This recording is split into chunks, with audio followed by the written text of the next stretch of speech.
Pronto. Então, agora sim, boa noite. Gostaria de agradecer a participação de todos.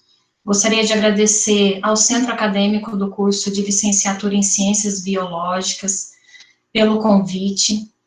Fico muito lisonjeada e me sinto muito feliz em poder compartilhar com vocês o que eu venho estudando como doutoranda da Unicamp na Faculdade de Educação, né, e poder compartilhar com vocês um pouco desse conhecimento adquirido na temática de educação, tá?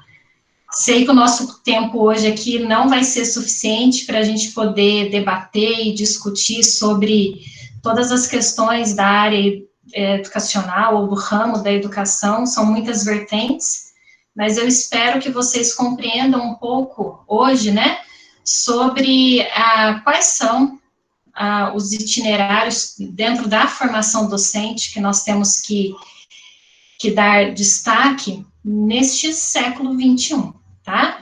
Então, deixa eu só liberar a entrada de mais um aqui. E vamos também fazer uma relação com uma palavra que a gente escuta falar muito, mas talvez a gente não saiba relacioná-la com a educação e dar o devido destaque e merecimento para essa palavra, que é a humanização.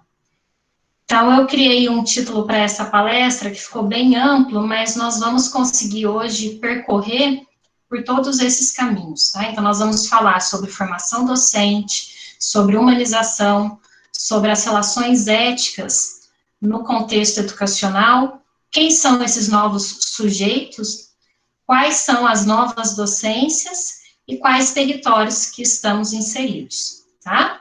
Então, antes de eu iniciar, todo mundo me escuta, todo mundo me vê bem?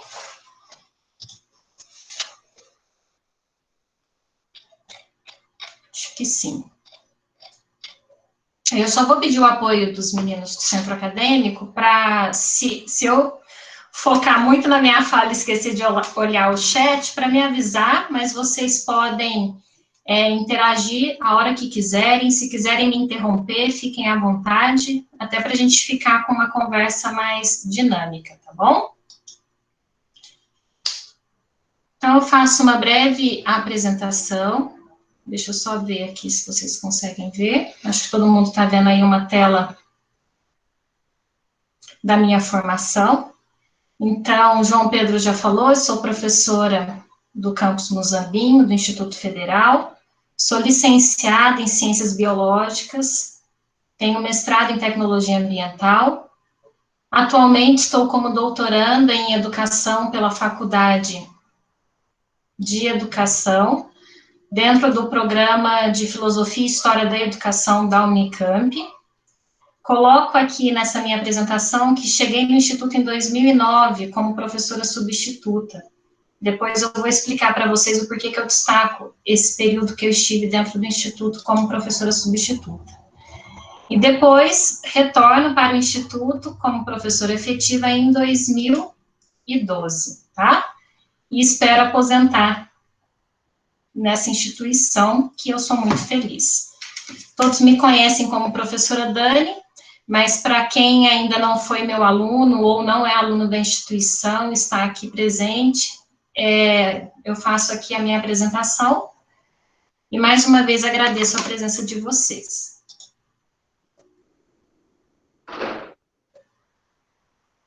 Pessoal, para a gente iniciar, nós vamos fazer um exercício reflexivo, tá? E aí eu vou pedir para vocês se comprometerem com as reflexões que vão aparecer no decorrer da minha fala.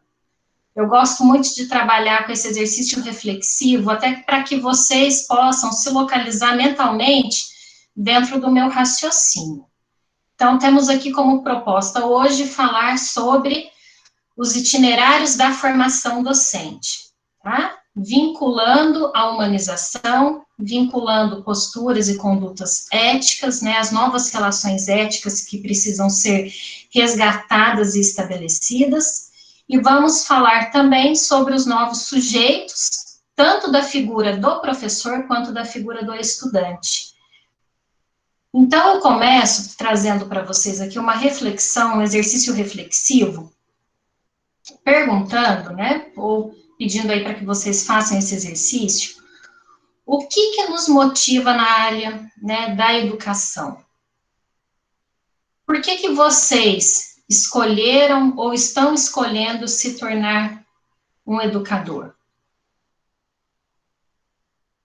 Então, vamos pensar rapidamente, mas a ideia é fazer vocês refletirem já na questão desse percurso que estão trilhando, tá? Muitos ainda são estudantes de licenciatura, outros já formaram e agora estão já no caminho, né, da educação, nessa área da educação. Mas o que levou você a se tornar um educador ou escolher essa carreira da educação atuando como professor? Né? Então, vamos refletir nesse sentido.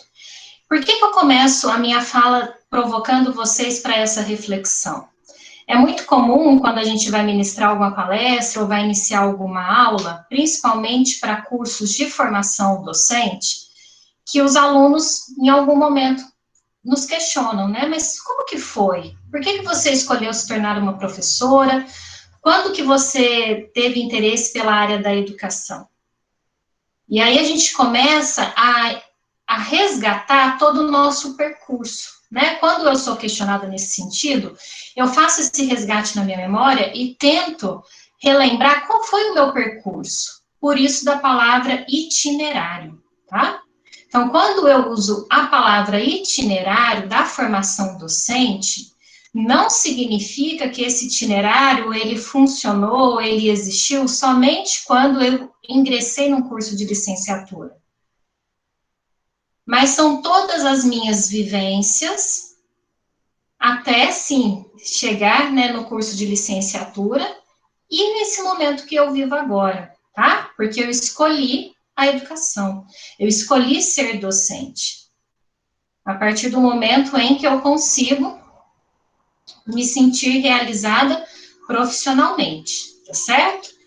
Mas quando o aluno me faz essa pergunta, ou quando um colega me faz uma pergunta, essa pergunta no sentido, como que eu despertei para a área educacional, ou por que, né, que eu me sinto motivada dentro dessa área, eu faço um resgate de tudo que eu já vivi e eu chego numa conclusão que a educação é uma escolha que a sociedade faz para a gente, tá?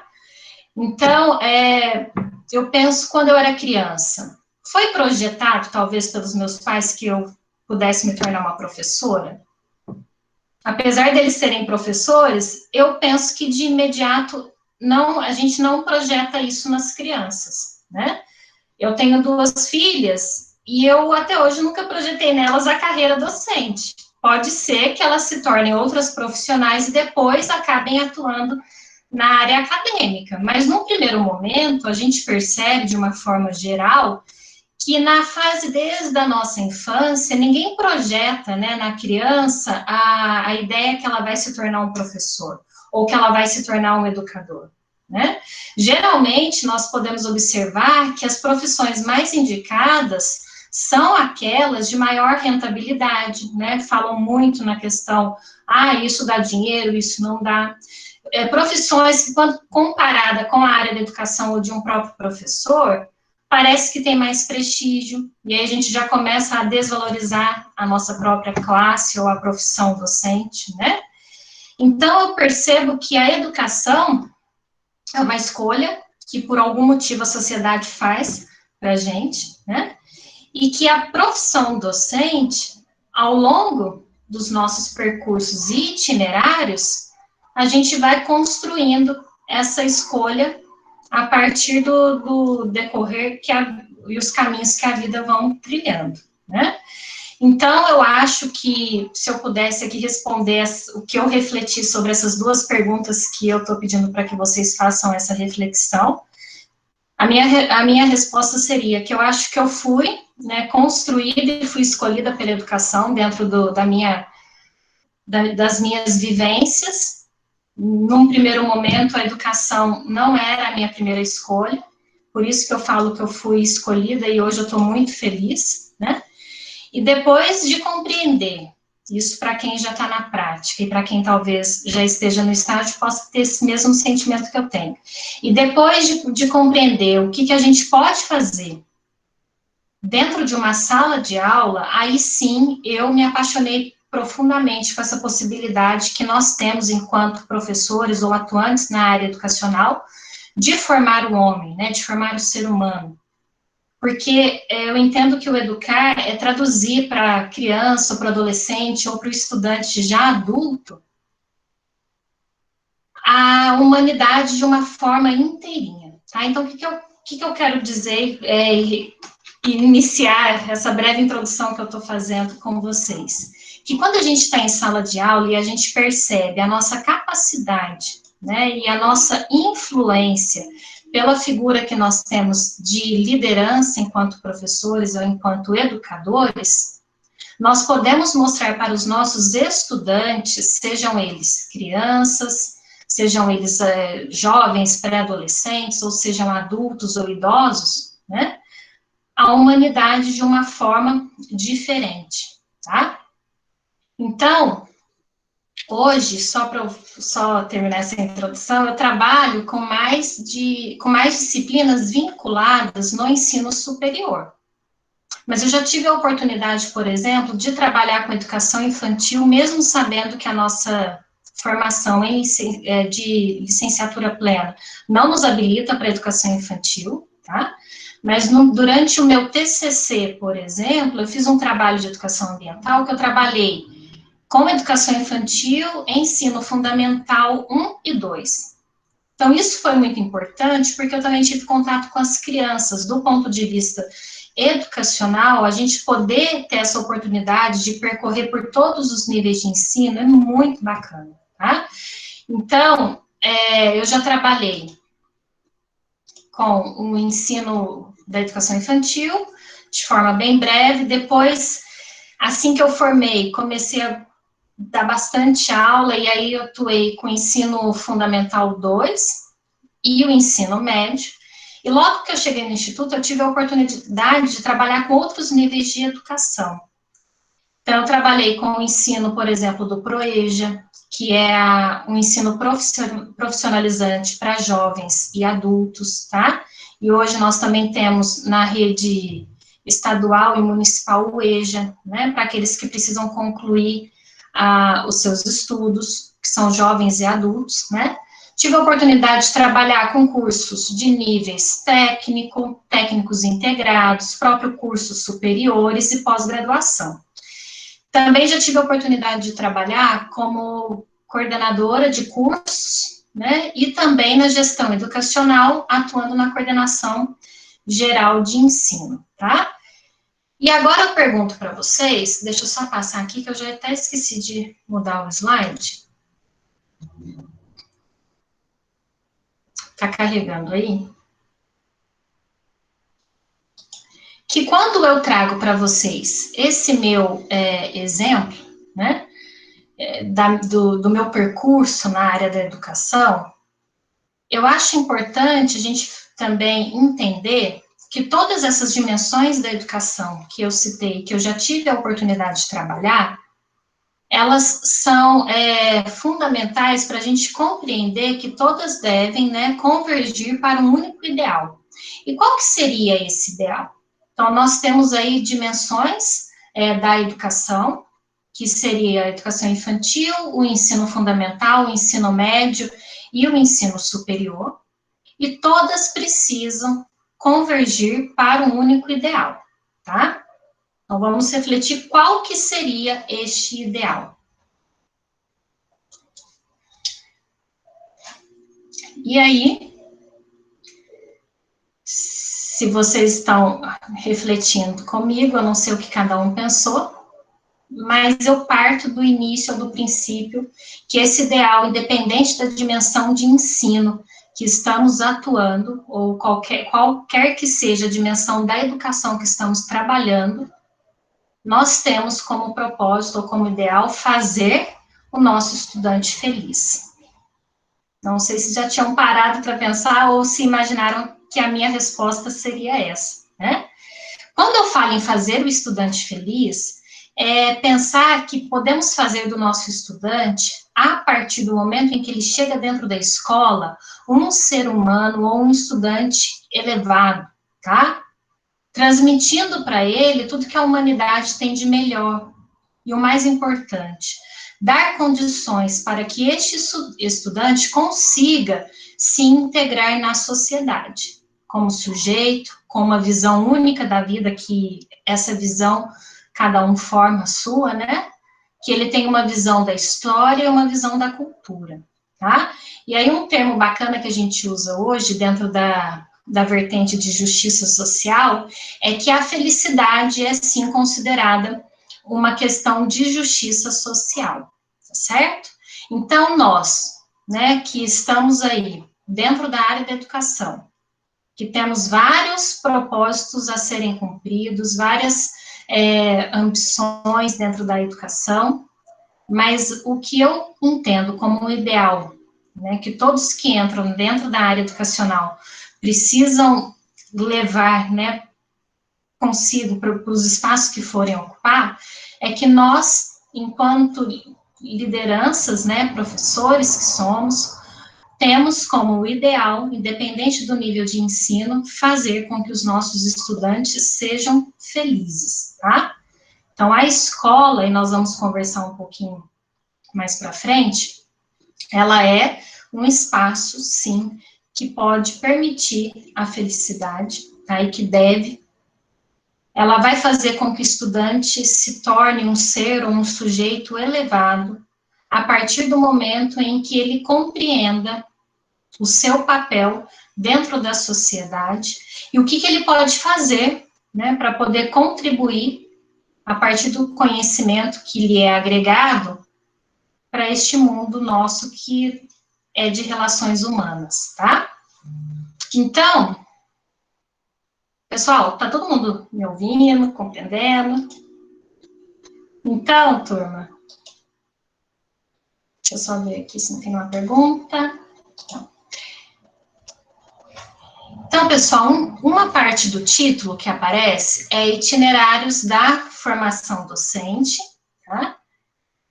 Então, durante todo essa nossa palestra, até agora eu fiz só uma introdução com vocês, eu quero que vocês comecem a pensar e a refletir sobre os itinerários que vocês estão criando, formando, tá? Independentemente se ainda estão iniciando o curso, independentemente se ainda estão nesse início, né, de percurso formativo, que é a graduação, alguns já estão formando, outros já estão formados e atuando, outros ainda não começaram a atuar, mas eu quero que vocês façam essa reflexão, tá? Sobre o itinerário ou o percurso que cada um de vocês está criando, certo? Então, nós temos identidades educadoras, que eu posso falar para vocês como aparece aí na apresentação, que estão sendo reinventadas, tá? E quando eu uso o termo reinventado, eu estou falando tanto do sujeito enquanto estudante, quanto na figura docente, do professor. Por isso, novos sujeitos e novas docências, tá? Então, nós temos que pensar que a nossa identidade educadora, ela está sendo reinventada a todo momento. Então, uma visão bem simples. Se eu pego uma nova sala de aula, eu tenho ali uma nova identidade que está sendo reinventada. Partindo da ideia que cada aluno ou cada sala de aula é única, tá? Que novos tempos surgem, né? Por exemplo, agora nesse período de ensino remoto, está ocorrendo uma nova identidade de educação, né? Estamos vivendo uma pandemia e por isso precisamos aí nos reinventar. Vocês enquanto estudantes, nós enquanto educadores. Antes de iniciar a palestra, eu estava aqui pensando, essas ferramentas digitais, por exemplo, o Google Meet já existia, acho que todos vão concordar comigo. E nós dávamos aí fazíamos muito uso dessa ferramenta? Praticamente não. Eu, sinceramente, nunca tinha feito uso do Google Meet. E hoje, através desse Google Meet, quantas capacitações estão sendo oferecidas, né? Então, isso mostra que nós nos reinventamos sempre, tá? Então, a nossa identidade educadora, ela é reinventada dentro desse itinerário de formação docente. Então, a nossa formação docente, para nós que escolhemos a profissão docente e a área da educação, esse itinerário, ele vai ser construído e essa identidade educadora, ela vai ser reinventada a todo momento, certo? Então, eu trago para vocês o sujeito estudante, aqui eu sempre vou abordar com vocês a questão de aparecer como crianças, jovens e os adultos, tá? Pensando nos níveis que podemos atuar. Então, quando eu uso o termo também jovens adultos, eu gosto de trabalhar ou de falar sobre a questão dos jovens adultos e também aqueles que trabalham, né? Então, nós, além de termos um público que vai ser o sujeito estudante, que pode ser uma criança, um jovem ou um adulto, nós temos também o público de trabalhadores, estudantes, trabalhadores, que no contraturno do seu trabalho, eles escolhem, né, a escola. E a todo momento é importante, quando a gente pensa na figura dos nossos estudantes, né, ou do sujeito estudante, nós precisamos nos interrogar, né, ou interrogar pelos significados de seus itinerários. Então, pensar no itinerário da formação docente também é pensar nos itinerários do sujeito estudante, tá? Entender quais são os significados dos itinerários dos nossos estudantes. Chegar numa sala de aula e olhar para aquele aluno e pensar, onde que ele vem? Como que ele sobrevive até chegar aqui? Né? Então, temos diferentes realidades de contexto social, alunos em condição de vulnerabilidade social, ou, se a gente pensar em outros formatos de colégio, talvez isso não seja tão impactante, mas vai ter a carência afetiva, tá? Então, aqui eu ainda dou um destaque para vocês em relação à educação também de jovens e adultos, né? Que essa parte do aluno trabalhador aparece muito, né? Dentro de um ensino de EJA, por exemplo, mas independente do itinerário desses alunos, o que a gente precisa entender que é comum entre todos eles, tá? Todos buscam, a partir do momento que conseguem ter acesso à educação, o direito de uma vida mais justa e mais humana, tá? Então, isso é muito forte.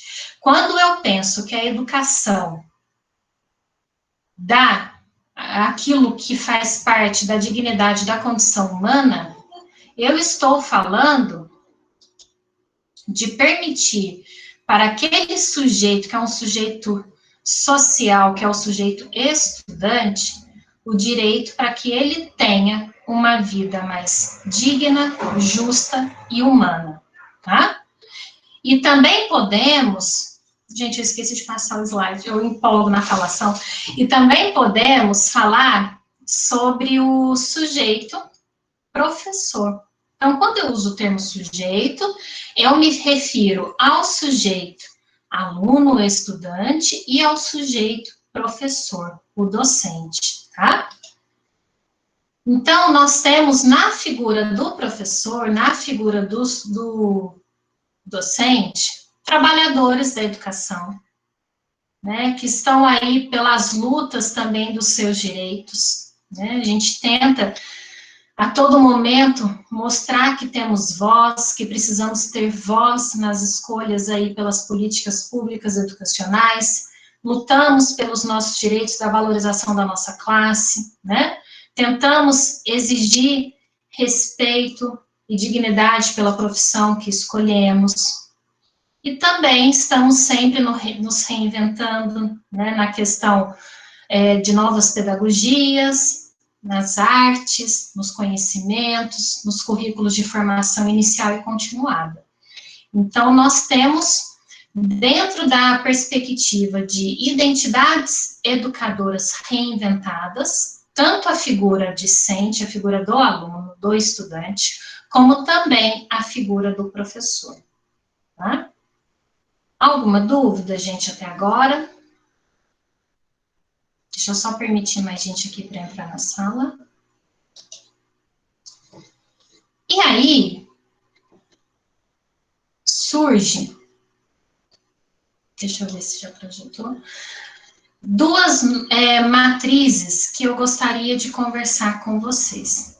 Quando a gente para pensar da educação como um direito, nós vamos nos pautar ou focar nesse segundo item, que é uma nova matriz, que ela está concentrada na expressão o direito à educação e a educação como um direito, tá? Pautada dentro da linha de direitos humanos, que seria o direito à aprendizagem, certo? E nós temos hoje muito enraizada e colonizada, assim, dentro dos nossos modelos educacionais, a matriz que mais se usa na expressão que nós chamamos de competências e habilidades, tá? É muito comum que vocês, para aqueles que já trabalham em escolas, ou vocês que estão ainda passando pelo estágio, que vocês peguem um projeto pedagógico de algum curso, né? E às vezes aparece lá, esse aluno tem que ser competente em alguma coisa. E esse aluno tem que sair com habilidade nisso, nisso, naquilo, tá? Isso que seria uma matriz enraizada ou pedagógica que está sendo aplicada dentro daquele projeto pedagógico como um todo, tá certo? Essa matriz de competência e habilidade é a que a gente ainda vê, né, dentro dos nossos projetos políticos pedagógicos, nossos sistemas educacionais, ela está muito enraizada, tá? E ela é marcada por uma política aí considerada neoliberal e que trata a escola como uma empresa, pensando e tendo uma visão bem mercadológica, uma visão bem utilitarista. Tá? Eu formo aquele aluno para o mercado de trabalho. E aí, agora, dentro da linha de direitos humanos, nós estamos estudando uma nova matriz, que ela vai se concentrar na expressão o direito à educação e a educação como um direito. Mostrando que o acesso à aprendizagem, o acesso à escola, né, o acesso ao ensino é uma questão de direito humano, pensando na formação para a vida, tá? Porque pensa comigo, pessoal, o quão triste é se depois de formados, nossos alunos, a gente sabe pela questão da competitividade que existe no mercado, não conseguir um lugar, um espaço para atuar profissionalmente. Então, significa que tudo aquilo que ele aprendeu, todas as competências e habilidades que foram desenvolvidas, serão engavetadas junto com o seu diploma. Então, essa nova matriz, né, essa nova expressão que vem dentro da linha de direitos humanos, que é o direito à educação e a educação como um direito, ela tem, né, por proposta, promover aí a reflexão sobre o direito à aprendizagem, tá? E quando a gente pensa nesse direito como um acesso ao ensino ou à aprendizagem, a gente já está falando de uma defesa da prática da prática da educação como um direito e como um processo de humanização, certo? Muitos estudiosos que já trabalham, né, defendendo essa matriz da educação como um direito e um processo de humanização, eles compreendem que essa pedagogia que a gente fala que é humanizadora, ela talvez não consiga ser hegemônica ainda nesta década. Tá? Hegemônica no sentido que ela ainda não vai conseguir dominar nesta década. porque precisa se trabalhar muito na defesa dessa implantação dessa matriz e quebrar alguns paradigmas vinculados aí dentro dessa perspectiva de habilidades e competências, certo?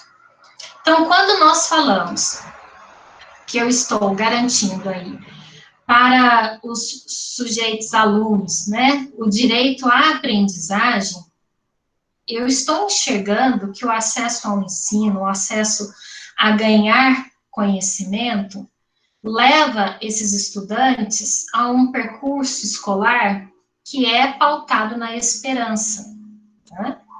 Pautado aí que ele conseguiu ter acesso ao ensino, que está previsto como uma questão de direito humano. E o aluno que tem esse direito, né, o sujeito que tem esse direito garantido, ele começa a enxergar uma vida mais justa e deixa aí de lado a visão que ele está recebendo uma vida menos injusta. E mais uma vez eu reforço uma palavra que sempre vai acompanhar a minha fala. Aquele aluno que tem acesso à escola, ele está tendo seu direito garantido a uma vida mais justa, a uma vida menos injusta, portanto, uma condição digna do ser humano, tá? E aí, eu coloquei para vocês aí na apresentação o termo, né, itinerários educativos sociais, portanto, humanos. Tá? Então, a partir do momento em que nós recebemos os nossos estudantes, os nossos alunos, começa um itinerário educativo para aquele estudante, para aquele sujeito, que é um sujeito social. Dentro da escola ocorrem relações sociais, relações humanas, trocas de vivências, de itinerários, de percursos, trocas de sabedoria, né? A gente espera que a escola seja espaço para essa educação, que também é vista por alguns teóricos como educação afetiva, tá? Gente, eu não estou acompanhando o chat. Se tiver alguma pergunta, eu já fiquei para trás. A Ana, oi Ana, falou que está aposentando, que tem um belo percurso, né, Ana? Fico muito feliz com a sua presença. Tem um belo percurso educacional. Gente, deixa eu só ver aqui. Não tem dúvidas não, né? Não. Então, continuando. Ana, que foi minha professora, e agora atua na coordenação na escola que minhas filhas estão. Fico muito feliz, Ana, com a sua presença e dos demais também. Turma, então, aqui, nós temos mais indagações. Falei que hoje a gente vai fazer bastante indagação e eu sei que o tempo é curto, deixa eu ver o meu tempo aqui. O tempo é curto, mas a ideia é fazer com que vocês saiam daqui reflexivos, tá? Porque a partir do momento em que a gente reflete, a gente começa a fazer uma autocrítica e isso é muito positivo, ok? Então, quando a gente tem agora as duas figuras, o sujeito aluno e o sujeito professor, nós fazemos aí várias indagações. Então, eu quero, para vocês que estão começando a carreira docente, para vocês que estão iniciando o estágio, para vocês que são alunos e para vocês que já atuam, que insiram esses questionamentos. Então, são indagações que nós vamos viver aí durante todo o nosso percurso de formação docente, porque esse percurso, ele é contínuo, tá? Então, eu entro numa sala de aula, eu entro dentro de uma escola. Quem são esses jovens, esses adultos, esses adolescentes, né? Da onde que eles chegam e para onde que eles voltam quando saem da escola? Né? E o que eles esperam de nós, educadores? O que vocês esperam dos professores que vocês têm? O que vocês esperam que os alunos, né, criem expectativas sobre vocês quando vocês estiverem já atuando? Façam essas reflexões, tá? Então, quando a gente começa a fazer essa reflexão e pensar no aluno, né? Pensar para onde que ele vai depois da escola, como será que é esse itinerário? E aí, alguns podem falar assim, gente, mas a Dani tá maluca, né? Eu tenho mais de 10 turmas, como que eu vou fazer essas perguntas? É possível, tá? A partir do momento em que, quando formos fazer essas reflexões, essas indagações, a gente pense numa expressão que todo mundo conhece, ou numa palavra que todo mundo conhece, que é o amor, tá bom? Nossa, mas a Dani vai falar de amor hoje aqui? Sim, tá? Então, quando eu uso a palavra amor, eu não quero que vocês pensem numa palavra aí, um termo que a gente usa de sentimentaloide, ou que tem muito romantismo. Podem pensar-se também. Mas quando eu uso a palavra amor para responder essas indagações, de pensar quem são os meus alunos, quem são esses sujeitos que estão aqui encontrando na escola a esperança para uma vida mais justa e menos injusta, tá? Quem são esses sujeitos que estão saindo daqui e depois retornando para os seus lares? Para onde que eles retornam? Né? E o que eles esperam de nós? No mínimo, amor, tá? Amor aqui tem como propósito expressar algumas ações. Amor aqui expressa acolhimento, expressa orientação, expressa amor, a partir do amor, uma palavra terna, de acolhimento que vai acontecer todo dia dentro da escola, tá? Então, eu uso às vezes um exemplo que vou usar aqui com vocês, mas eu acho muito interessante esse exemplo. Quem aqui já sofreu ou já viu algum dilema de mãe que precisa alimentar seu filho, principalmente quando pequeno, e o filho não come de jeito algum? Né? Então, acho que todos já tiveram uma vivência assim, ou com os irmãos pequenos, ou com os próprios filhos, para aqueles que já forem pais ou mães, né? Mas por que eu vou usar esse exemplo? Porque por amor, eu vou usar meu exemplo como mãe, se minha filha pequena, que eu tenho uma filha de 4 anos, se ela não quiser mais comer, eu vou fazer de tudo para que ela consiga se alimentar. Né? Então, vou fazer aviãozinho, vou fazer outros tipos de comida, vou trocar o alimento, vou fazer de tudo para que ela consiga aprender a importância de ficar bem alimentada. Né? E para quem vive, né, ou já viu, a gente faz de tudo. A gente dança, a gente põe para brincar com água, inventa vários métodos para fazer com que a criança coma, porque sem comer ela não pode ficar. E aí eu pego esse exemplo para falar que a mesma coisa acontece com os professores, né? Então, na hora que a gente percebe que nós não estamos conseguindo atender os nossos objetivos em sala de aula, é hora que a gente precisa parar e pensar, quem que é esse aluno? Por que eu não estou conseguindo alcançar meu objetivo? E aí eu começo a mudar método, começo a buscar outras ideias para passar aquele conteúdo dentro da minha aula. E por que eu me proponho, ou eu me reinvento, e estou sempre disposta a me reinventar? Porque eu amo, eu quero acolhimento. Eu quero que esses alunos se sintam acolhidos. Eu quero que esses alunos enxerguem em mim uma figura de uma liderança que eles tenham admiração. Então, o amor aqui aparece no sentido do acolhimento, no sentido de orientação, e é esse amor que nós demonstramos que é a importância, né, para com o outro, que vai gerar no outro, nesse sujeito que é o sujeito aluno, a admiração, tá?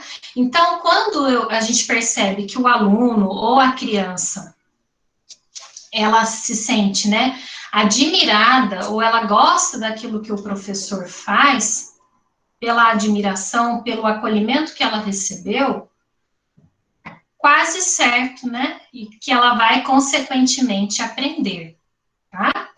Porque ela está disposta a aprender, ela se envolveu com o processo, com os métodos, certo? Então, quando a gente volta, né, para o ambiente educacional e pensa que as nossas identidades são reinventadas, hoje o que eu percebo é que a primeira identidade, ou a primeira relação que precisa ser reinventada dentro das nossas escolas, ou dentro desse contexto educacional que a gente vive hoje, é a relação humana, tá? Precisamos reinventar, precisamos replanejar, precisamos estudar mais para que a nossa relação humana seja realmente eficiente, concretizada, pautada no amor, no acolhimento e nas indagações. Como eu quero ser lembrada, como que eu desperto essa admiração pelos meus alunos, né? Então, nós vamos voltar, por exemplo, lá na educação infantil. Quando a gente observa que uma criança, ela é muito bem, se sente muito bem acolhida pela escola, por que eu falo na criança? Porque as crianças são mais sensíveis e não têm algumas malícias que a vida adulta já nos faz ter, tá? Então, elas são mais ingênuas, sensíveis e um sentimento ainda sendo todo formado e muito sinceras, né, na expressão dos seus sentimentos. Então, quando uma criança, desde a educação infantil, desde a sua base, né, ela já entende que a escola é um espaço de acolhimento, muito provavelmente essa criança vai desenvolver o que nós chamamos de versatilidade pedagógica, tá?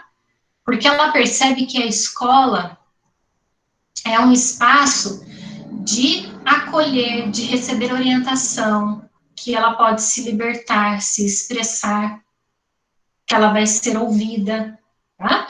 E aí ela começa a desenvolver, do ponto de vista pedagógico, o que nós chamamos de versatilidade.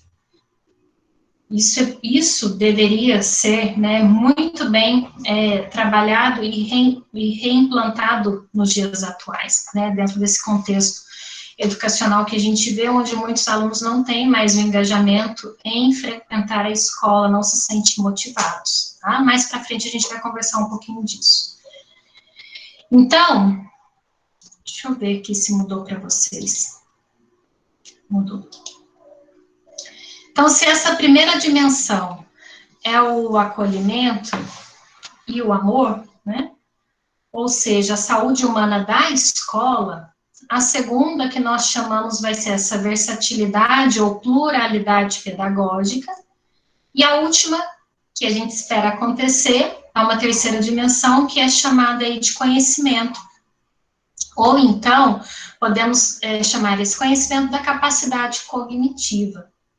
Então, a gente espera que essa criança, dentro dos seus itinerários educacionais, ela já tenha na sua base, que o nosso estudante tenha na sua base o entendimento da escola com este acolhimento, com este poder, né, de acolher, orientar, para que ele desenvolva nas próximas etapas, nos próximos níveis educacionais, essa pluralidade pedagógica, desenvolvendo sempre a admiração, né, pelo espaço que ele está ocupando enquanto estudante, e que ele consiga, durante todo esse processo, ali eu ponho de formas separadas, mas é um processo, conseguir alcançar a capacidade cognitiva, que é o conhecimento, né? Então, nós, enquanto professores, vocês, enquanto futuros professores, os professores que estão aqui, nós queremos que os nossos alunos adquiram conhecimentos.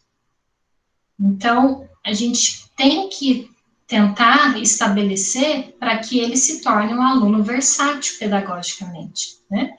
Para que ele entenda que a nossa escola possui uma relação humana sadia, que é a saúde humana da escola, né?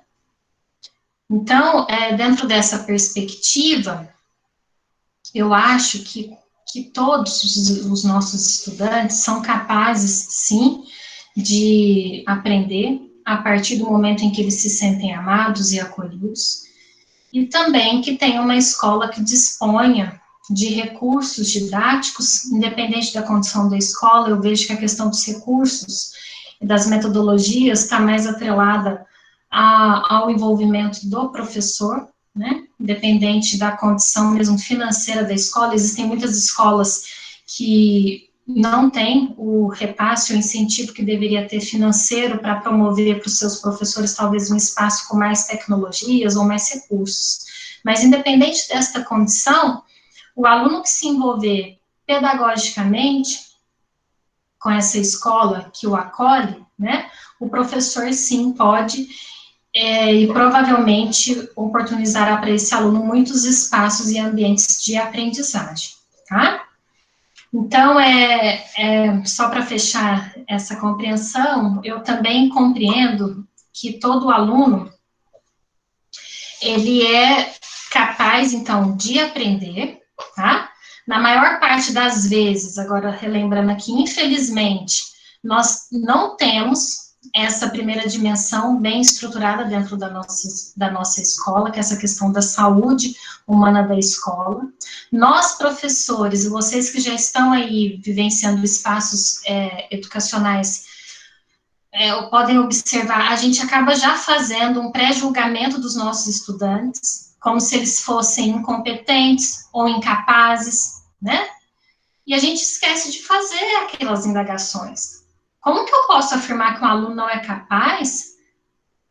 Eu tenho esse direito de afirmar isso? Como que eu posso fazer essa afirmação? Eu conheço o itinerário desse estudante? Isso vai impactar na postura que ele tem em sala de aula? Então, nós temos que enxergar os nossos alunos como alunos que são capazes, sim, que são capazes de poder aprender a partir do momento em que eu lhes ofereço o acolhimento e lhes ofereço o amor, tá? Então, nós temos agora novas relações éticas, novos sujeitos, novas docências e novos territórios. Não sei se vocês já pararam para pensar, mas olha como que isso é curioso. Hoje, os nossos estudantes, os meus estudantes, são estudantes, a maioria deles, né, do século XXI. Professores, nós, professores, já somos do século XX, e muitos formatos de escola do século XIX. E nós temos aí que mudar essa equação, né? Então, eu estou recebendo alunos do século XXI, sou uma professora do século XX, e estou atuando numa escola que segue ainda o século XIX. Então, nós temos que mudar essa equação, tá? E como que eu faço essa mudança? Refletem aí, né? Então, eu espero, né, que dentro de tudo que eu falei até agora, a gente comece a compreender que para mudar essa educação, essa equação, esse formato que nós temos hoje, nós precisamos melhorar a saúde humana da nossa escola. Nós precisamos, sim, fazer da nossa escola para que ela se torne um espaço de humanamente acolhedor, para que ela tenha a sua versatilidade pedagógica, e a partir disso eu compreendo que a cognição e esse aprendizado que a gente espera, ele vai acontecer, tá? E tomei a liberdade hoje da gente também trabalhar com um tema que é a educação reflexiva, certo? Deixa eu só ver que horas são. Tá. A educação reflexiva. Então, não sei se vocês já ouviram falar no que é a educação ou a escola reflexiva, como que ela funciona. Tá? Então, falamos tanto, né, a todo momento, às vezes vocês escutam aí queixas de professores que os nossos estudantes não são reflexivos, que eles não sabem mais pensar, que querem tudo pronto e mastigado, né? Essa é uma queixa típica de sala de professores. Mas para a gente ter, né, estudantes reflexivos, a nossa escola precisa ser uma escola no formato de escola reflexiva. E precisamos também de professores que sejam reflexivos e que levem exercício de reflexão para dentro da sua sala de aula, tá? Então, a gente também ouve muito, né, falar que a herança mais bonita que um pai ou que os pais podem deixar ou que uma família pode deixar para seus filhos é o acesso à aprendizagem, né, e educação.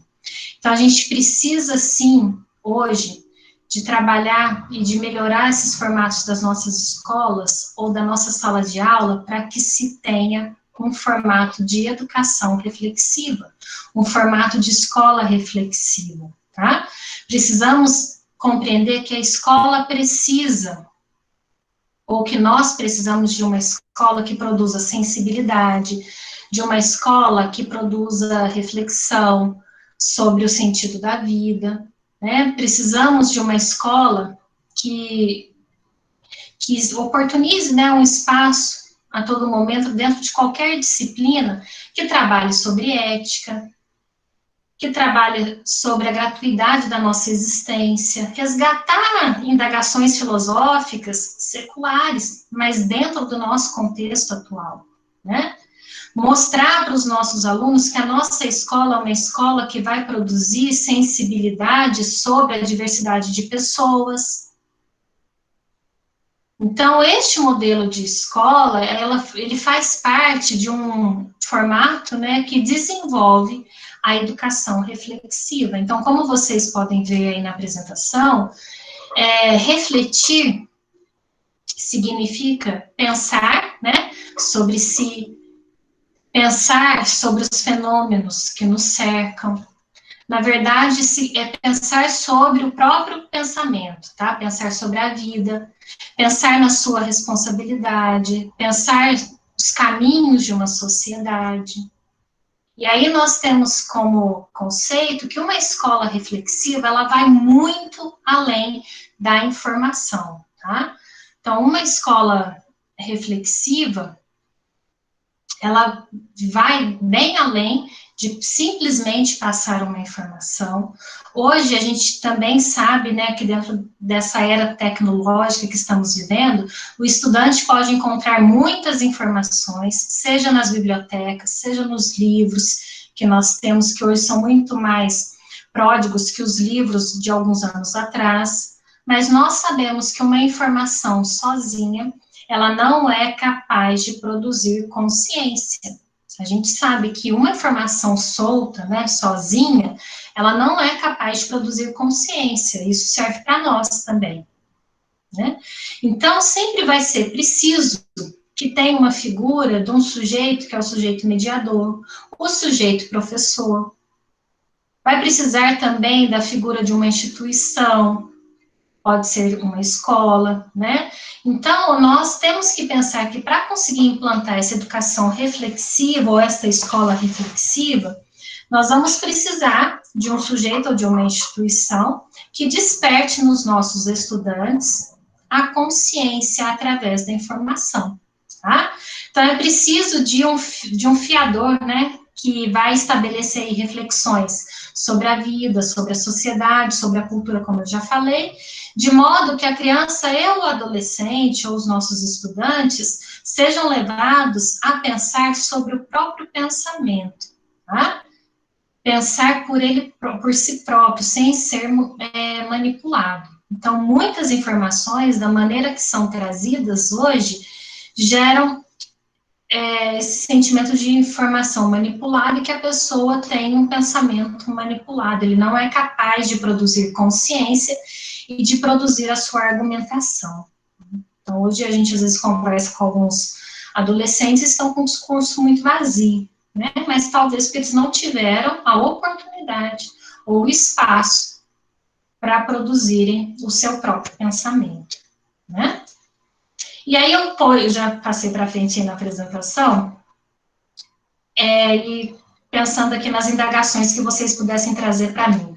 Então, como que eu venho falar para vocês, né? Como que eu vou ter uma escola reflexiva que desperte esse pensamento reflexivo nos nossos estudantes, se um padrão muito comum hoje que nós temos é que nós vivemos, né, dentro de uma sociedade que tem aí seus modelos de escolas conteudistas e que pensam, na maioria das vezes, em sistemas de aprovação, em sistemas aí para que os nossos alunos sejam aprovados nos exames. Como que eu vou fazer com que esses alunos dessas escolas possam refletir sobre o seu pensamento nesse formato de escola, né? Deixa eu só ver aqui que o chat... Tô. Beleza. Então, pessoal, nós precisamos de uma proposta, já está quase acabando, que de educação, tanto para os estudantes, como para os pais, assim como para os professores, tá? De modo que todos essas três figuras possam ter juntos um horizonte comum, um olhar comum.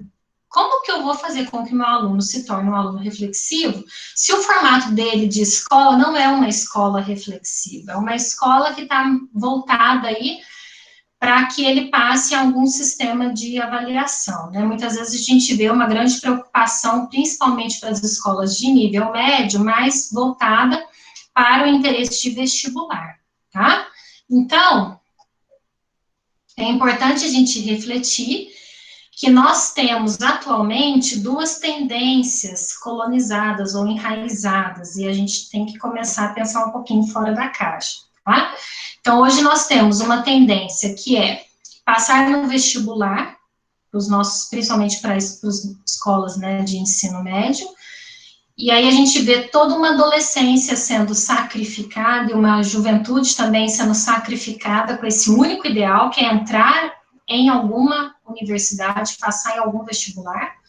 Ou temos uma outra tendência, essa é mais voltada para as camadas mais populares, de fazer algum curso técnico para entrar no mercado de trabalho, que é a visão que nós discutimos mais pragmática e utilitarista mercadológica, tá? Eu tenho que ter uma profissão para ser aceito na sociedade, porque eu preciso de um trabalho, de um emprego, tá? Então, nós temos essas duas realidades, tá certo? Mas quando a gente propõe a escola reflexiva, a gente sabe que tem que superar esses dois caminhos, tá? Eu quero sim que minhas filhas, por exemplo, passem no vestibular. Nós queremos, né, que todos tenham acesso às universidades, pensando na sua formação inicial e depois até continuada com cursos de pós-graduação. Quero também que todos consigam se enquadrar dentro do mercado de trabalho, dentro das profissões que estão escolhendo, tá? Não estou criticando e excluindo essas duas tendências, mas ao mesmo tempo, quando eu falo com vocês da educação reflexiva, nós queremos sim também que os nossos estudantes tenham sucessos, né? Nos vestibulares da autoestima, no vestibular da ética, né, que eles sejam aprovados aí no vestibular da felicidade, que foi a palavra central que nós iniciamos, né? Que eles tenham aí aprovação no que eles compreendem que é gostar de viver, que eles tenham aprovações nos vestibulares vinculados com a ampliação do seu vocabulário, que os nossos estudantes consigam ser estudantes que saibam expressar os seus desejos, a questão aí de relações socioemocionais, né? Que esses estudantes sejam capazes de respeitar a diversidade e de pensar também com sustentabilidade, tá? Então, essa escola reflexiva, essa educação reflexiva vai permitir, sim, o ingresso nas universidades, em vestibulares e no mercado de trabalho. Mas eu estou pensando numa escola reflexiva que trabalhe a formação humana dos nossos estudantes, tá? Fazer aí com que esse aluno tenha, né, com que esse estudante tenha atitudes que mostre que ele entendeu a diversidade do mundo em que ele está inserido, tá?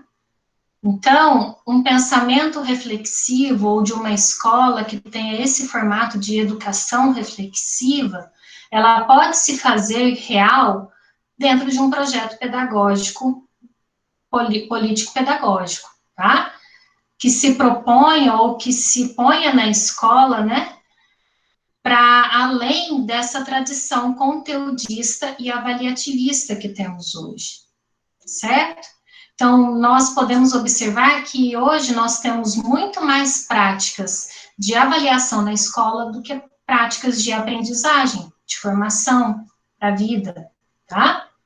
Então, eu gostaria que vocês, nesse espaço que estão tendo hoje, nessa hora que vocês estão aqui gastando comigo, me ouvindo, que vocês se permitam refletir, para que vocês se tornem professores, para quem já é professor, para que você consiga atuar como um professor, que dentro da teoria que tem que passar, dentro dos ensinamentos que precisa passar, consiga despertar nos seus estudantes esta reflexão, a reflexão para a formação da vida, tá? E aí eu agora estou lembrando aqui de uma frase que meu professor César Nunes usa muito. Ele fala quem que é o autor de origem dessa frase, mas eu não vou lembrar agora, depois eu lembro e compartilho com vocês, mas é uma frase que é muito usada, uma expressão que foi muito usada depois por Isaac Newton, e se a gente digitar na internet, até vai aparecer que é de Isaac Newton, mas não é dele, tá? Eu vou lembrar e passar para vocês a origem, tá? Mas dentro da internet, Isaac Newton que aparece como quem fez a citação da frase, que vocês já devem até conhecer, que é aquela expressão que aparece assim, ó, suba no ombro de gigantes para olhar mais longe, mas, ao olhar mais longe, seja humilde, referencie quem te segurou no ar para que pudesses ver. Aprender é subir no ombro de gigantes com autonomia e humildade.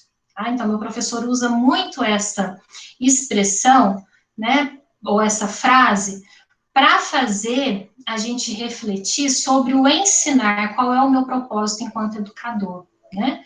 E aí, fazendo um elo com essa frase que eu acabei de falar para vocês, eu coloco aí na apresentação que ensinar é deixar com que os estudantes subam nos nossos ombros, com liberdade de iniciativa, proatividade, né, que eles se sintam livres para que eles iniciem a sua trajetória, né?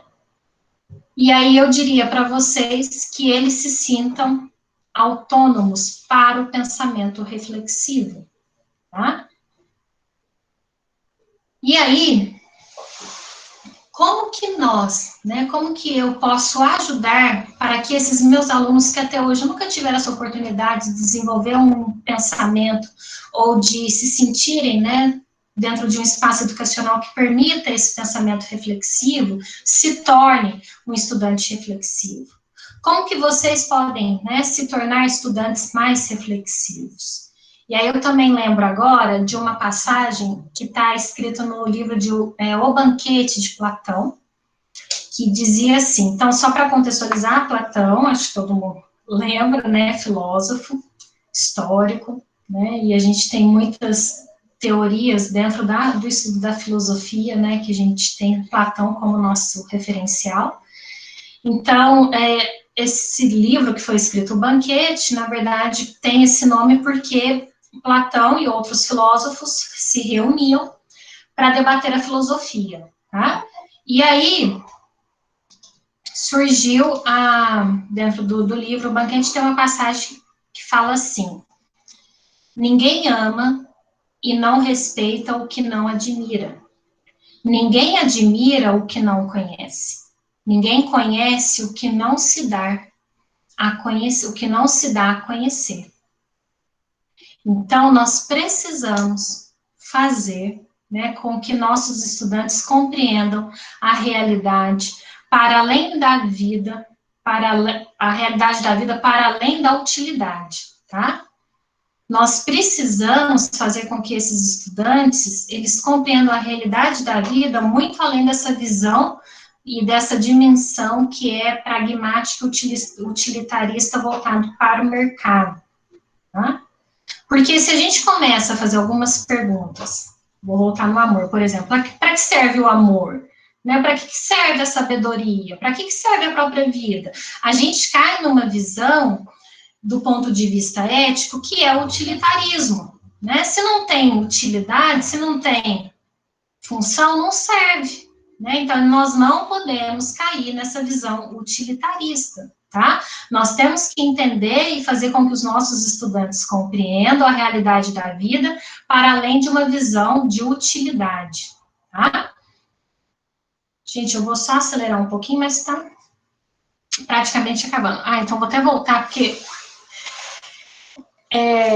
tem uma frase do meu professor César Nunes, deixa eu pôr aqui para ver se aparece para vocês, que ele usou na aula dele de aula magna, né, de livre docência da Unicamp, que é essa frase que aparece aí para vocês, tá? Então, tenho os pés inchados da minha caminhada, mas meus olhos ainda perscrutam os enigmas e buscam as silhuetas de Sofia. Sofia, para quem não sabe, né, significa sabedoria. Na miragem do horizonte fugidio, tá? O que significa isso? Que nós, professores, e eu acho que foi isso que ele quis expressar, né, com essa frase de autoria dele, nós temos os pés inchados da caminhada, do sentido dos nossos percursos, dos nossos itinerários, né? Mas os nossos olhos ainda querem, né, percorrer, querem desfrutar desses enigmas que encontramos, aí ele usa uma expressão bem filosófica da silhueta de Sofia. E aí a gente tem toda a silhueta da sabedoria, né, que se for para a gente percorrer cada pedaço dessa silhueta, é um grande enigma, né, dentro de um horizonte que se modifica, tá? Então, o horizonte fugidio, significa efêmero, é que se modifica. Então, os nossos horizontes educacionais são modificados. Talvez a gente canse, né? Sinta-se exaustos, mas a gente não pode perder essa vontade de olhar, né? E de desvendar todos esses caminhos dos saberes, tá? E para finalizar, eu sei que já está dando a hora, eu faço aqui para vocês a minha mensagem final, que eu acho que vocês e nós, né, não podemos abrir mão dos nossos tesouros da humanidade. Nós temos que falar muito com os nossos estudantes, e que vocês, estudantes, né, continuem a conversar com seus professores. Vocês que estão se capacitando, se formando para tornarem professores, né, que vocês se tornem professores que saibam dialogar com seus alunos, tá? Eu acho que a única arma não é uma palavra muito boa, mas que o único apoio, né, que temos para lutar sobre tanta coisa sem valor que a gente vê hoje, é se nós estivermos convencidos que a palavra importa, que a vida importa, que a ética importa, que cada vez nossa intervenção enquanto profissionais da educação for qualitativamente melhor, nós vamos superar uma quantidade aí muito grande de entulhos, que a gente pode usar essa expressão, que entulhos mesmo autoritários, hedonistas, né?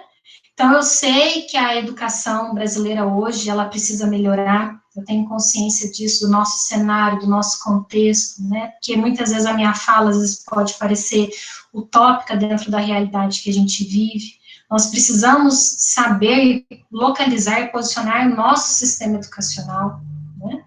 Nossa sociedade, a gente também sabe que ela é multifacetada, ela é contraditória, tanto politicamente quanto pedagogicamente. As nossas universidades, infelizmente, muitas vezes ainda assumem, na maioria das vezes, né, assumem um viés profissionalizante, simplesmente com interesse na produção intelectual para a sociedade, que é típico aí de uma sociedade burguesa e moderna capitalista, né? E aí mesmo agora, para finalizar, eu relembrei aqui de uma frase que eu ouvi durante uma aula de filosofia da educação, né, e que fala que o filósofo, ele deve fazer uma autocrítica sempre analisando sociologicamente e politicamente, tá? Eu não sou filósofa, não sei se temos aqui algum filósofo, mas eu já me sinto, né, uma educadora, e que eu sei que eu tenho a capacidade de contribuir como educadora na busca de um novo sujeito social, tá? Tanto enquanto os alunos que eu estou formando, quanto a busca pelo meu novo sujeito social, tá? Socialmente transformado e socialmente humanizado. E eu espero, né, que vocês também consigam, né, que juntos possamos aí projetar as nossas melhores características humanas neste mundo através da educação, tá? A partir disso, né, que se a gente conseguir alcançar isso, eu entendo que nós estamos sendo dignos, né, com aquilo que faz parte da condição humana, sempre pensando na construção de um novo sujeito social, né, de um novo ser humano para o convívio da nossa sociedade. Então, quando a gente fala ou pensa em humanização e educação nessa relação que existe, eu espero que vocês possam compreender, ou que tenham compreendido, sobre o caráter humanizador que nós temos dentro da área da educação, tá? A educação como caráter humanizador, com um propósito de formação ética, tá? Com um propósito de formação cidadã, que possamos enxergar isso dentro dos sistemas educacionais, certo? E, por fim, eu acho que era isso, que nunca desanimemos, né? Ou que tenhamos sempre ânimo para a gente conseguir caminhar, conseguir construir os nossos espaços, os nossos percursos, os nossos itinerários, no sentido aí sempre de mantermos o cuidado e a defesa por tudo que já foi constituído dentro dos sistemas educacionais que entendemos que precisa ser mantido e que tenhamos fôlegos, né, de fazer mais história dentro da educação, certo? Então, uma outra frase aqui que a gente viu no último seminário, quem foi meu aluno do Turma CBio 7 participou com o professor Lucas, agora também não vou lembrar qual que é, quem escreveu a frase, gente, que horror, mas ela fala assim, ó, conheça todas as teorias, domine todas as técnicas, mas ao tocar uma alma humana, seja apenas outra alma humana, tá? Quem digitar vai ver o nome de quem falou isso, que agora eu não lembro, mas é uma frase que a gente precisa trabalhar sempre que a gente realizar a nossa autocrítica. O professor é compreender a alma humana dos nossos estudantes. Eu agradeço pela paciência, agradeço mais uma vez pela presença, disponibilizo o meu contato, mas acredito que todos que são do Instituto sabem, né, e têm livre acesso ao meu e-mail e às minhas redes sociais. Mais uma vez agradeço, espero que tenha alcançado aí a expectativa de vocês e me coloco à disposição. Obrigada. Bom, Dani, muito obrigado pela maravilhosa palestra. Em nome do Centro Acadêmico, eu quero te agradecer demais por ter se disponibilizado a estar aqui batendo esse papo com a gente, principalmente falando de educação, que é uma coisa que move o mundo, e move a nossa profissão, e move o que a gente acredita como futuros professores, assim. Somou muito na nossa formação. Muito obrigado mesmo. Eu que agradeço. Agora que eu estou olhando o chat, não sei como é que fala, gente, muito obrigada. E tem várias mensagens agora que eu estou vendo. Miller também está aí, Carolina, que legal, Malu falou, me orientando, Albina. Gente, eu estou sem saber, agora eu posso ler, interagir, vocês querem fazer uma pergunta? Eu sei que muitos têm aula agora, mas eu estou à disposição.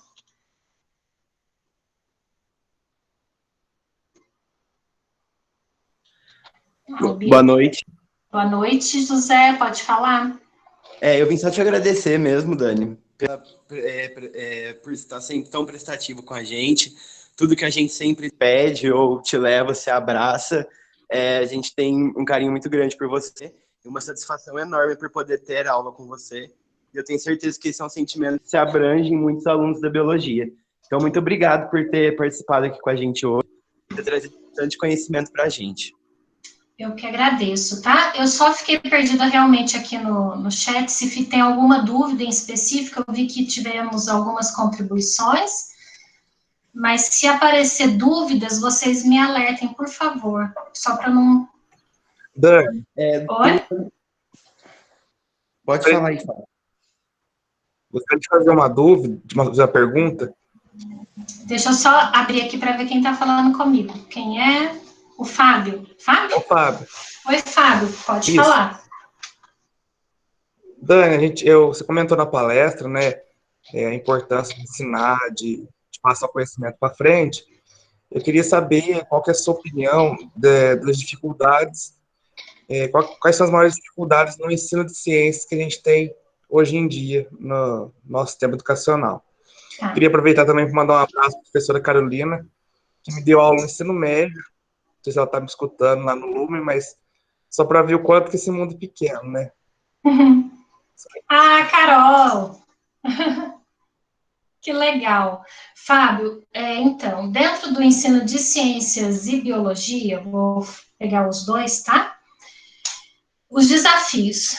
Olha, hoje, agora, nesse ano, eu estou tendo uma oportunidade única, que é retornar para estar mais próxima dessa realidade e vivência com os estudantes de ensino médio, né? Mas o que eu vejo de muito importante, que eu percebo que é a oportunidade que nós temos de trabalhar com disciplinas que são mais atrativas para os nossos estudantes. Então, com o ensino de ciências e com o ensino de biologia, nós podemos fazer muitas relações com o cotidiano do aluno, né? E isso promove, a meu ver, um aprendizado significativo, a partir do momento em que o aluno consegue fazer relações com aquilo que ele vive, o ensino se torna mais prazeroso, este aprendizado faz sentido, tá? E aí, dentro da pedagogia, nós temos a questão do aprendizado significativo e o aprendizado mecânico, né? E quando nós percebemos que realmente atingimos esse aprendizado significativo, o aluno, né, mostra, através de alguns exercícios ou até avaliações que a gente faz, que aquilo teve significância para ele. E aí, a partir daquele momento, a cognição, a capacidade, né, cognitiva do aluno é despertada. Tá? Então, vou dar um exemplo simples. Tem uma filha que está no 3º ano, né? E ela teve este conteúdo, por exemplo, de osmose no 1º. Mas agora no 3º, ela está fazendo uma revisão de tudo, né? E a gente almoçando, na hora que eu temperei a salada, ela falou da reação que acontece ali entre as células, né? Que as células vão murchar. E aí eu percebi que só neste momento, depois de 2 anos, ela conseguiu fazer essa relação, né? Então, talvez, na hora que ela teve esse aprendizado, lá no 1º ano, ela ainda não tivesse despertado para essa versatilidade pedagógica que eu falei, né? Então, talvez o método utilizado não foi propício para que ela tivesse tido um aprendizado, que só surgiu agora no 3º ano. Então, a nossa disciplina, por si só, a meu ver, ela já traz aí várias opções para a gente trabalhar ao máximo com os alunos, relações que eles vivem no seu cotidiano. E isso para o professor é uma mão na roda, tá? Então, não sei se eu expliquei sua dúvida, mas os desafios, talvez para ciências e biologia, nem seriam tantos desafios hoje, mas no sentido de trazer o engajamento para os nossos alunos, né, para que eles se sintam nesse espaço de escola que acolhe, escola que desperta o pensamento reflexivo. E aí qualquer disciplina pode passar a se tornar disciplinas mais atrativas, tá? Mais alguém?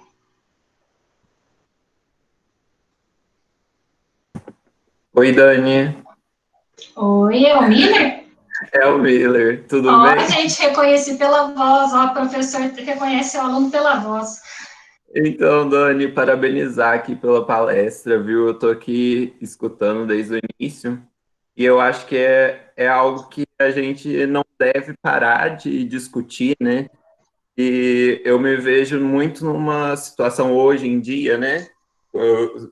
Visto a situação política, principalmente do país, a gente se vê um pouco de mãos atadas, né?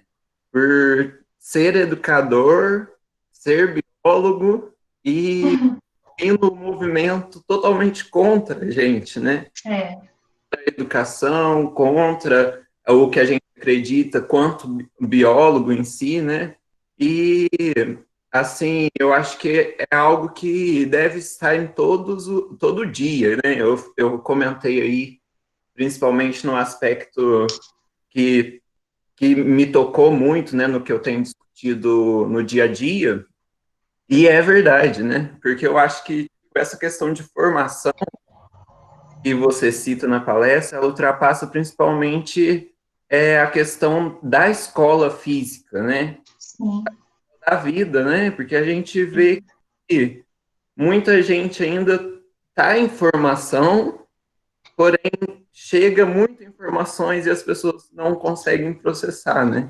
E esses Exatamente. indivíduos estão fora da escola, né? Então, Uhum. pensar numa formação não só da escola, mas pensando inclusive para além disso, né? A formação de Isso. alunos que estejam em conversação com a sua família, com seus vizinhos, né? Eu acho Isso.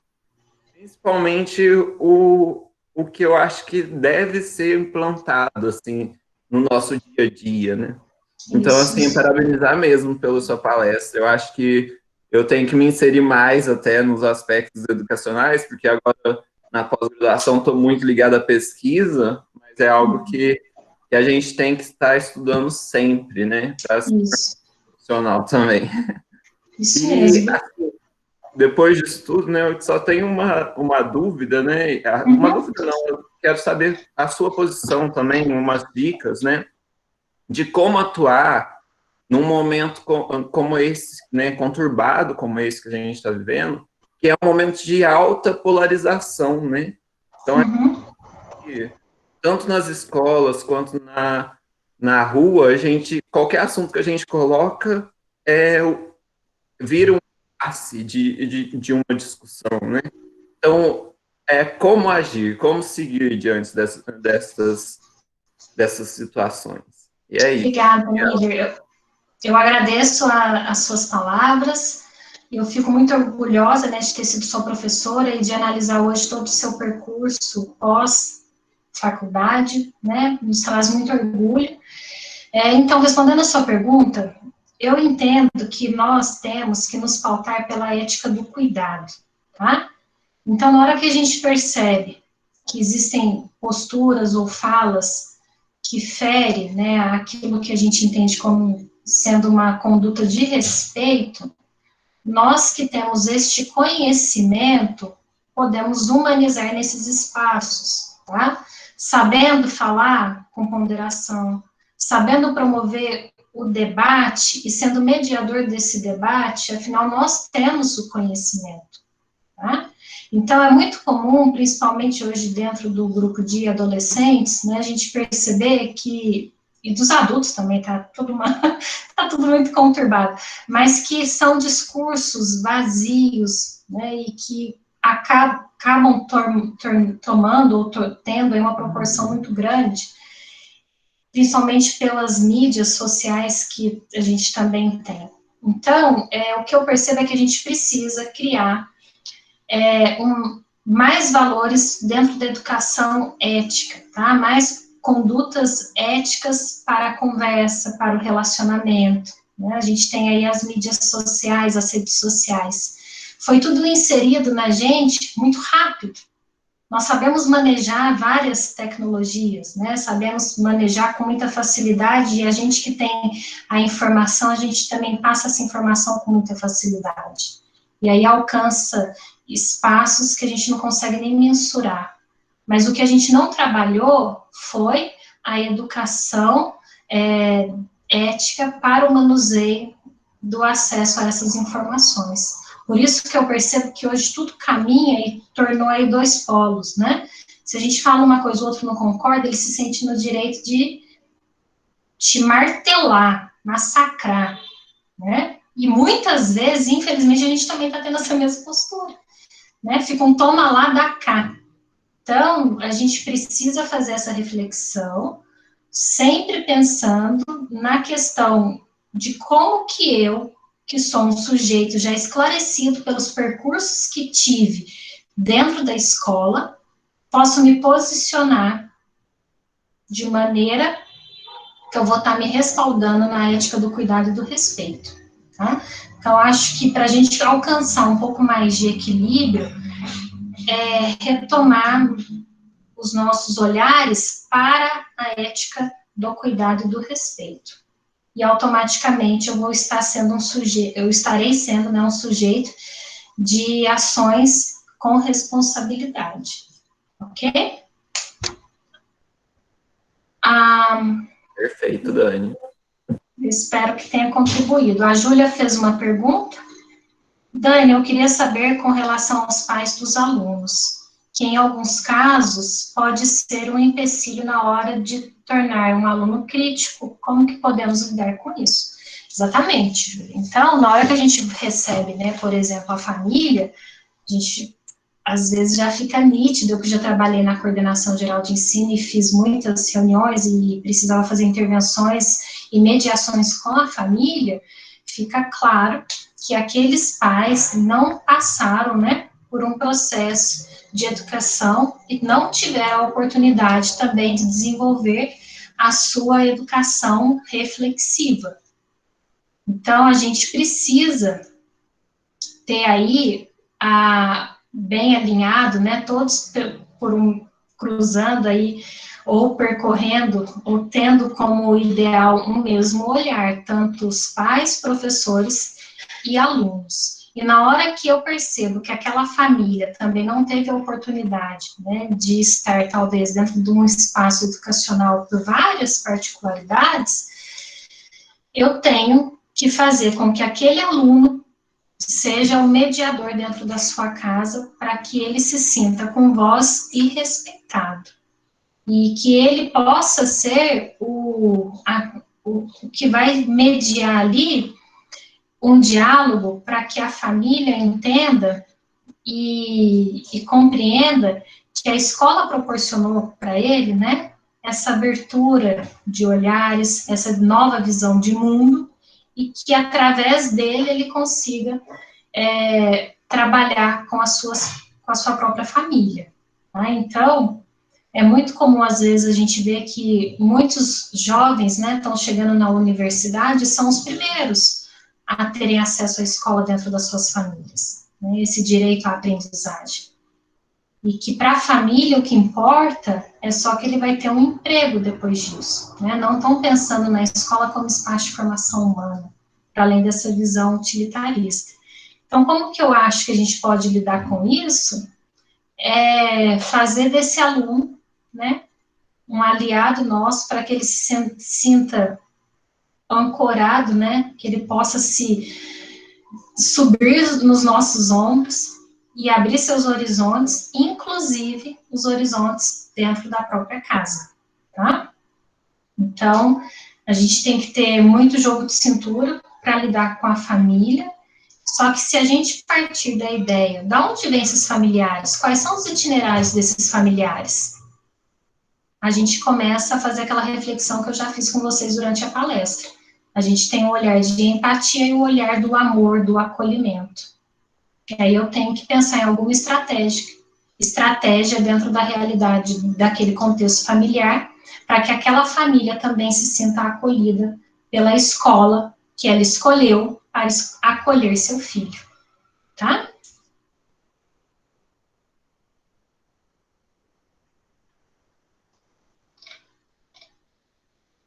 Pessoal, mais alguém?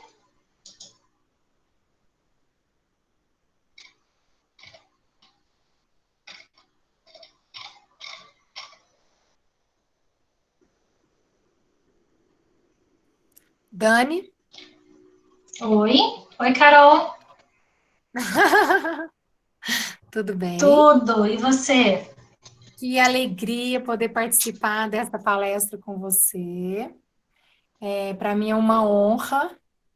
Alunos aí, que maravilha, hein, Dani? Os alunos Bom, hein? são ótimos. Muito bom para a gente poder reencontrar alguns ex-alunos. E o melhor de tudo é pensar que a gente está fazendo nossa parte, né, Dani? É isso mesmo, transformando esses alunos aí em pensadores reflexivos. Que maravilha, Dani. Isso Muito mesmo, Carol. obrigada. Obrigada por tudo. Obrigada a todos vocês aí. Maravilha. Vamos colocar isso em prática, né, Dani? Vamos.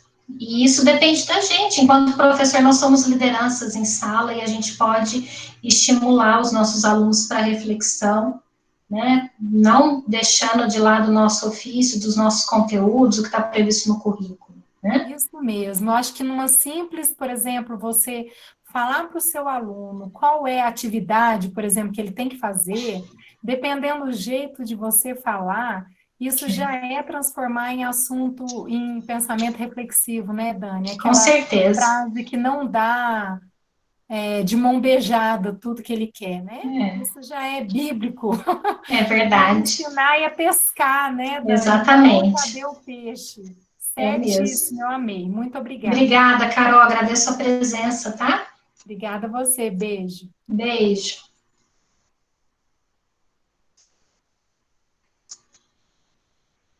Pessoal, fico à disposição, tá bom? E vocês fiquem à vontade também, se precisarem saindo, eu compreendo, eu sei que é estranho, como se vocês estivessem saindo na frente do palestrante, mas eu tenho uma compreensão disso agora. E eu vou ficar aqui até o último, tá bom? Então, fico à disposição. Pessoal, aproveitando que ainda tem bastante pessoa aqui, eu queria dizer que a gente vai ter mais palestras essa semana ainda, né? E amanhã a gente vai ter uma sobre a vida do perito criminal, que também é uma função que um biólogo pode exercer, junto com a Tatiana. E eu peço para vocês participarem também, que vai ser bem interessante. E eu queria agradecer também os professores que vêm acompanhando nossos meets todos os dias. Alguns já não estão aí mais, mas a gente está sempre vendo, a gente fica muito feliz com a presença de todos. Dani? Oi, Olá, pode. Paula. Oi, Ana. Tudo bem? Tudo jóia. Por me convidar, viu? Eu que agradeço a presença. Eu gostaria de saber com o José Ângelo sobre o link dessa palestra, se eu posso convidar os meus alunos, porque eu acho que para a escolha vocacional é bem interessante. E eu gostaria de divulgar para os meninos de terceiro. O que você acha? Ótima ideia. José, a Ana, ela é coordenadora pedagógica do ensino médio do Colégio do Inácio, aqui de Guaxupé. Não sei se vocês, turma do Centro Acadêmico, não sei se vocês compreenderam, mas a Ana quer convidar os meninos do terceiro ano. Eu acredito que são todas palestras abertas, né? Sim, a gente pode estar enviando o link e vai ser um prazer receber eles também. Não só para essa, mas como para as demais que a gente vai estar fazendo durante a semana. Eles estão, assim, apertados, né? Tem bastante coisa para eles fazerem essa semana, mas eu vou sugerir, e eu sempre tenho bastante participação deles, eu vou sugerir que eles participem. Então, se você puder passar para a Dani, ela me encaminha depois. Eu encaminho. Eu vou te passar uma arte para você enviar para eles, porque aí o link a gente vai estar mandando só muito em cima do horário da reunião, né? Porque aí eles já estão mandando, e quem quiser participar já fica aguardando o link. Isso. A arte já vai despertar o interesse. Muito bom. Ok, e aí a gente envia também. Tá certo. Eu admiro muito, acho a biologia magnífica e as ramificações da biologia são muito importantes, né? Então, despertar isso nos meninos dá outras visões, né? Isso mesmo. Com Obrigada, certeza. Ana. Então tá, muito obrigada. Eu que agradeço, Ana, mais uma vez. A Malu colocou aqui sobre a educação, sobre a afetividade, né? E como uma arma ou como apoio aí para melhorar a efetividade educacional, tá? Então, Malu, muito bem lembrada, muito bem colocada a questão da afetividade. Então, nós temos também um outro conceito, um outro ramo da educação que estuda somente as questões da educação afetiva.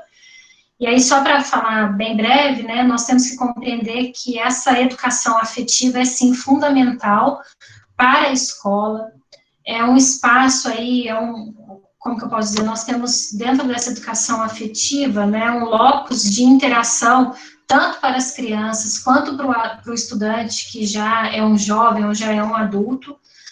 A escola proporciona, a escola física mesmo, proporciona esse espaço de relações, né, de afetividade. E aí essas questões estão relacionadas tanto com a questão de aprendizagem que a afetividade vai proporcionar, tanto também com as relações sociais. E aí eu percebo que nesse momento em que a gente precisa afastar do espaço físico da escola, e estamos com o trabalho de ensino remoto, de certa forma, a gente sente muito, né, a perda dessa educação afetiva, pelas relações sociais que temos dentro da escola, né, dentro dos nossos ambientes, da sala de aula, do momento pós-aula, da biblioteca, e aí a gente preocupa o que é a perda desse momento de educação afetiva, né, dessa afetividade pode também agregar na questão do aprendizado, né, ou impactar na questão do aprendizado, certo? Mas muito bem colocado.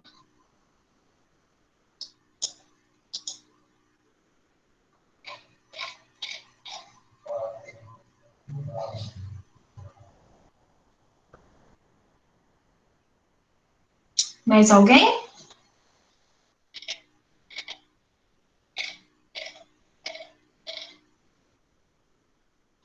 Não?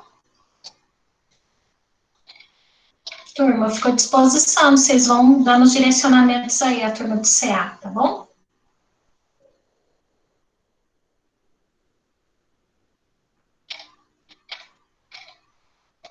Pessoal, mais alguém quer falar alguma coisa, complementar, fazer alguma pergunta?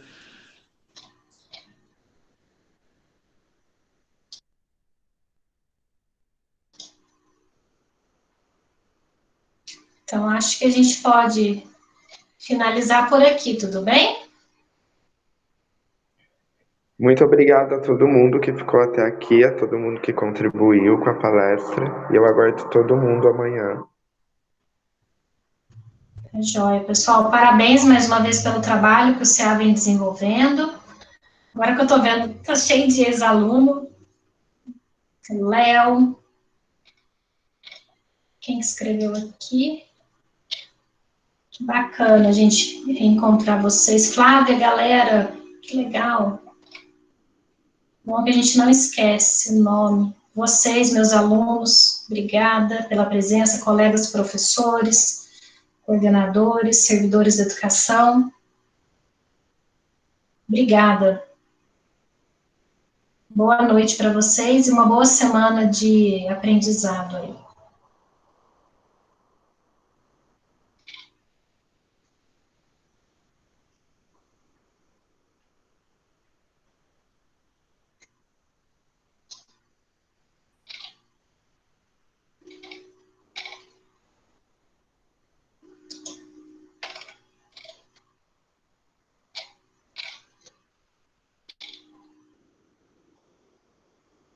Meninos do CA, depois eu encaminho a gravação, tá bom?